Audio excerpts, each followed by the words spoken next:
ఓం మహాగణాధిపతయే నమః. ఓం గురుభ్యో నమః. ఓం శ్రీమాత్రే నమః.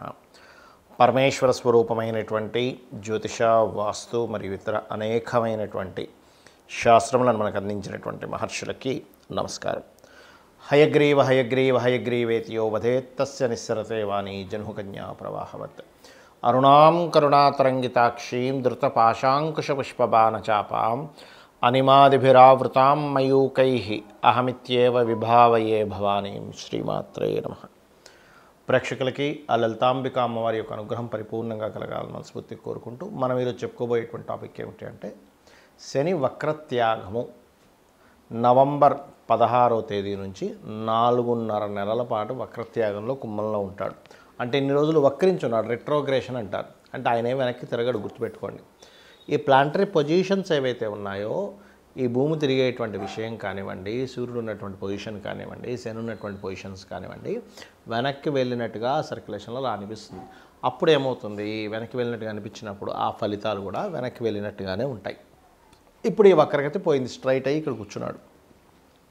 ఇలా ఉన్నప్పుడు ప్రతి గ్రహము కూడా తన స్వక్షేత్రంలో స్వస్థానాల్లో ఉన్నప్పుడు ఒక్కొక్క భావము అంటే ఒక్కొక్క ఫలితం ఇస్తూ ఉంటుంది. ఆ రకంగా శని భగవానుడు మనకి ఎటువంటి మంచి ఫలితాలను ఇవ్వనున్నాడు, ఏ విషయాల పట్ల మనం జాగ్రత్తగా ఉండాలి, మరియు అదేవిధంగా ఏ పరిహార మార్గం చేసుకోవాలి అనేటువంటి విషయాలు చెప్తుంది. నేనైనప్పటికీ కూడా చెప్పిస్తుంది సాక్షాత్ లలిత అమ్మవారిగా భావిస్తూ మనం ఒక్కొక్క లగ్నం తెలియని వారి రాశి నుంచి చూసుకుందాం. ధనుర్లగ్నము ధనస్సు రాశి. ధనస్సు వారికి కనుక చూసుకున్నట్లయితే పర్టికులర్గా మీకు శని 3లో సంచరిస్తున్నాడు. సర్వసాధారణంగా ఏంటంటే మనకి శాస్త్రాల్లో చెప్పినట్టుగా 3, 6, 10, 11 మంచిది అంటారు. 100% డౌట్ లేదు. కాకపోతే అన్నిటికీ మంచిది అనేటువంటి కాన్సెప్ట్ ఫస్ట్ బయట తీసేసేయండి. ఏ ప్లానెట్ ఎక్కడున్నా అన్నిటికీ మంచి చేయలేడు ఆయన, అన్నిటికీ మంచి జరగదు. ఎలాంటి చిన్న ఎగ్జాంపుల్ చెప్తా చూడండి. గవర్నమెంట్ ఏం చేసింది, ఫుల్ 24 hours కరెంట్ ఇచ్చేసింది. ఇది అందరికీ మంచి జరగాలని రూల్ లేదు. ఎందుకు అంటే జనరేటర్స్ అమ్ముకునేటువంటి వారు, జనరేటర్ ఆపరేట్ చేసేటువంటి వారికి, జనరేటర్స్ రెంట్కి ఇచ్చుకునేటువంటి కొన్ని వీళ్ళు ఉంటారు, వాళ్ళకి మొత్తం అయిపోయింది. మరి ఒక గవర్నమెంట్ అందరికీ 24 hours కరెంట్ ఇచ్చేటప్పుడు మరి వీళ్ళకి ఎందుకు అయిందంటే ఒక పని జరిగేటప్పుడు కొన్నిటికి ఎఫెక్ట్ వస్తుంది. అలాగే ఒక ప్లానెట్ 3లో ఉన్నా, 6లో ఉన్నా, 8లో ఉన్నా, 12లో ఉన్నా పాపగ్రహాలు మంచి ఫలితాలు ఇస్తున్నా అక్కడ మళ్ళీ ఇంకోటి ఎక్కడో ఇబ్బంది పడతాడు. This is the concept of astrology. అలాగే మరొక విషయం ఏంటంటే ఇక్కడ అప్పులు ఇస్తాడండి. 3లో ఉన్నప్పుడు ఏంటి, ధైర్యం. ఫస్ట్ ఆఫ్ ఆల్ ఏంటంటే మీకు ధైర్య సాహసాలతో, ధైర్యమే కదా ముఖ్యం, ధైర్యే సాహసే లక్ష్మి అంటాం. సో ధైర్యంగా ఒక అడుగు ముందుకు వేయడానికి శని 100% మీకు సపోర్ట్ చేస్తాం, అందులో ఎటువంటి డౌట్ లేదు. కాకపోతే మనం ఇక్కడ అర్థం చేసుకోవాల్సింది ఏంటంటే అష్టమ స్థానంలో ఉండే కుజుడు దృష్టి ఉంది. ఫస్ట్ మంత్ అంతా కూడా ఈ నవంబర్, డిసెంబర్ టైంలో కొంచెం మీరు ఏదైనా ఒక మాట మాట్లాడేటప్పుడు, కమ్యూనికేట్ చేసేటప్పుడు కాస్త జాగ్రత్తగా ఉండండి. దశమంలో కేతు ఉన్నాడు, ఉద్యోగ సంబంధించిన విషయంలో కొద్దిగా జాగ్రత్తగా ఉండండి.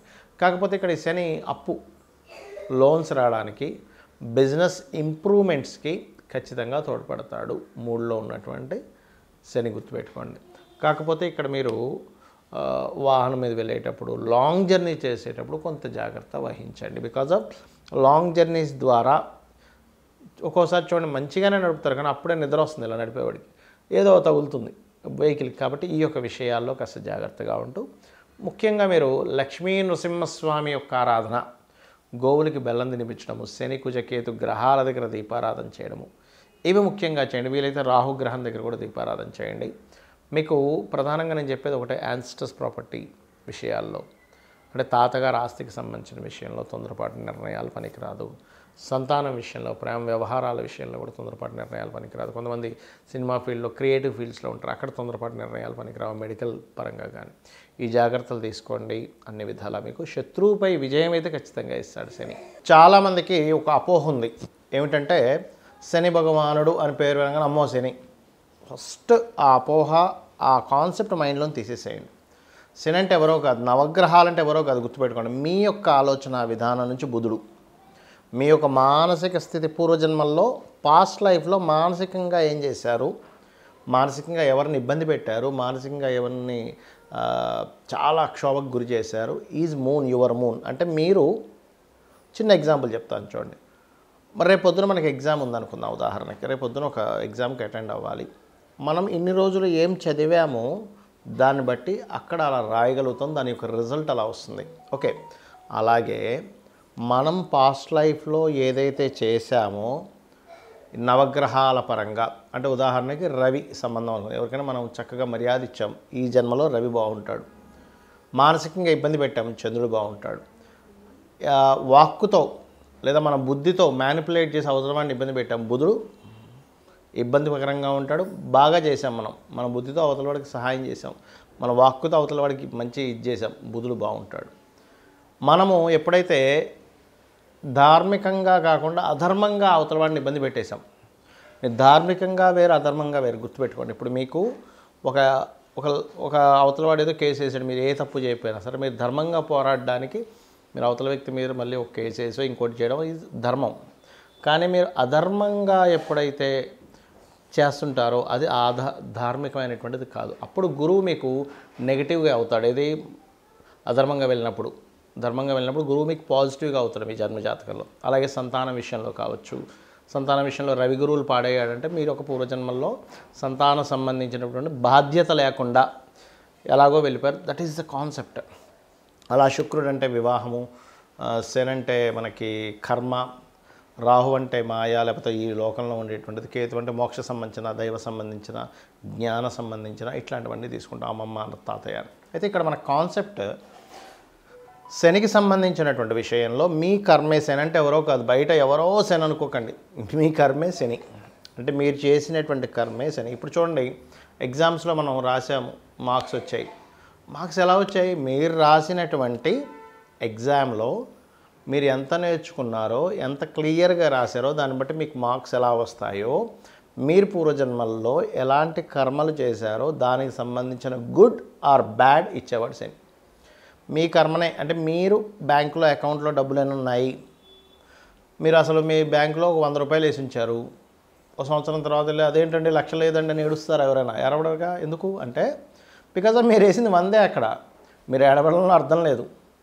1,00,000 రూపాయలు చెక్ ఇచ్చాను 100 రూపాయలు ఉన్నాయంటున్నాడు ఏంటని చెప్పి బాధపడాలని అర్థం లేదు. 100 రూపాయలే మీరు ఎలా డ్రా చేసుకోగలరో పూర్వజన్మలో చేసినటువంటి కర్మ అంతే ఇస్తుంది.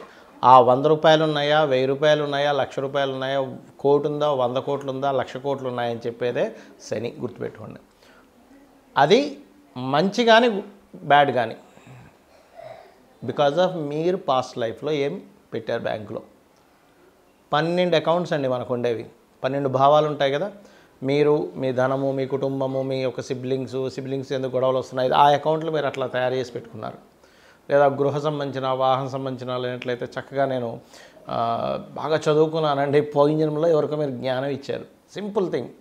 అది శనిస్తాడు మీకు ఆ రూపంలో. కర్మకారకుడు కాబట్టి, వృత్తికారకుడు కాబట్టి, వ్యాపారకారకుడు కాబట్టి, లాభకారకుడు కాబట్టి, ఎంజాయ్మెంట్ కారకుడు కూడా ఆయనే శాస్త్రంలో. అంతేగాని ఎప్పుడు కూడా సాటర్న్ అనగానే శని భగవానుడు అనగానే గజగజ వణికిపోవడం, భయపడిపోవడం, అమ్మో ఏలినాటి వచ్చిందండి ఇంకేముంది రోడ్డు మీదకి ఇచ్చేస్తాడు, రోడ్డు మీదకి తీసుకొచ్చేస్తాడు, నేల నాకించేస్తాడు, సంఖ నాకిచ్చేస్తాడు. ఇవి కాదు మీరు అర్థం చేసుకోవాల్సి. శని అనగానే ఎంతసేపు థాట్స్ ఇవే వస్తాయి. ఇది కాదు. మనం పూర్వజన్మల్లో ఏం చేసాం, ఎవరిని ఇబ్బంది పెట్టాం, అంటే ఎవరిదైనా దొంగతనంగా దోచుకున్నామా, ఎవరినైనా మనకు మంచి వర్క్ ఇచ్చినా సరే వాడిని మోసం చేసేసి వర్క్ చేస్తున్నట్టుగా నటిస్తున్నామా, అందుకే జాబులు ఉండవు. గుర్తుపెట్టుకోండి. మనం నటించాము, అవతలోడు పని ఇచ్చి నీకు శాలరీ ఇచ్చి బాబు నా కంపెనీ కోసం నువ్వు పని చేయన్నప్పుడు కూడా మనం నటించామంటే అయిపోయింది. ఎవడైనా ఒక మంచి నాణ్యత లేనటువంటి బిజినెస్ చేసి అవతల వాడిని మోసం చేస్తున్నామా, ఇవన్నీ కూడా శని భగవానుడు అకౌంట్లోకి వెళ్ళిపోతూ ఉంటాయి. మీరు మంచి చెడు ఇక్కడ మీరు అర్థం చేసుకోవాల్సింది శనిని చూసి భయపడడం కాదు, కర్మని అర్థం చేసుకోవాలి. కర్మ ఓకే, నేను ఈ కర్మ చేశాను, యాక్సెప్ట్ చేయడం ఫస్ట్ అర్థం చేసుకోండి, యాక్సెప్ట్ చేయడం ఫస్ట్ నేర్చుకోండి. ఎప్పుడైతే మీరు యాక్సెప్ట్ చేస్తారో ఆటోమేటిక్గా మీకు పరిపక్వత వస్తుంది, ఈ కర్మని చాలా హ్యాపీగా అనుభవించగలుగుతారు. ఇది మీరు అర్థం చేసుకోవాలి. అదేవిధంగా ఎప్పుడు కూడా ఏలినాటి శని వచ్చింది, అర్ధాష్టమి శని వచ్చింది, అష్టమి శని వచ్చింది, శని వక్రత్యాగం అయిపోయింది లేదా స్ట్రైట్ అయిపోయాడు, దీన్ని మీరు భయపడడం కాదు. ఫస్ట్ మీరు చేయాల్సింది ఏమిటంటే ఓకే రైట్, నేను ఏ కర్మ చేశాను, నేను ఇప్పుడు ఏం చేయాలి, అమ్మవారిని పట్టుకోవాలి. మీరు అమ్మవారి నామాల్లో ఓం అనాకలిత సాదృశ్య చుబుక శ్రీ విరాజితాయే నమః చేసుకోవచ్చు. లేదా గోశాలకు వెళ్ళి బెల్లము తినిపించడం, గోవులకి నువ్వులు, తెల్ల నువ్వులు, నీలము రంగు వస్త్రము దానంగా ఇవ్వడం, హోమాలకి యజ్ఞాలకి ఒక మంచి కార్యక్రమాలకి సేవ చేయడానికి ముసలి వాళ్ళకి కావచ్చు, లేనట్లయితే కొంతమందికి చేతిలో కాళ్ళు తెగిపడిపోతుంటాయి, అట్లాంటి వాళ్ళకి కావచ్చు, పేదల వాళ్ళకి కావచ్చు, ఏదైనా మీకు తోచిన సహాయం మనస్ఫూర్తిగా చేయాలి, హార్ట్ఫుల్గా చేయడం గుర్తుపెట్టుకోండి. ఏదైనా మీరు దానం ఇస్తున్నా, సహాయం చేస్తున్నా హార్ట్ఫుల్గా చేయండి. మొక్కుబడిగా చేస్తే మీకు ఫలితం రాదు అంటారు నేను. హార్ట్ఫుల్గా చేస్తేనే ఫలితం వస్తుంది. అదేవిధంగా ఓకే, నాకు శని వచ్చాడు అంటే నేను దీన్ని హార్ట్ఫుల్గా ఈ పని చేయాలి అనేటువంటి చేయండి. ఖచ్చితంగా మీకు మంచి ఫలితాలు వస్తాయి. మరి మనకి ఏంటంటే కొన్ని మాసాలు ఉంటాయి, కార్తీక మాసం, కొన్ని ప్రత్యేకమైనటువంటి మాసాల్లో కూడా వెళ్ళి అక్కడ దీపారాధనలు చేయడము, ఇట్లాంటివన్నీ చేయండి. ఖచ్చితంగా మీకు బాగుంటుంది. బాగుండాలని మనస్ఫూర్తిగా కోరుకుంటూ శ్రీమాత్రే నమః.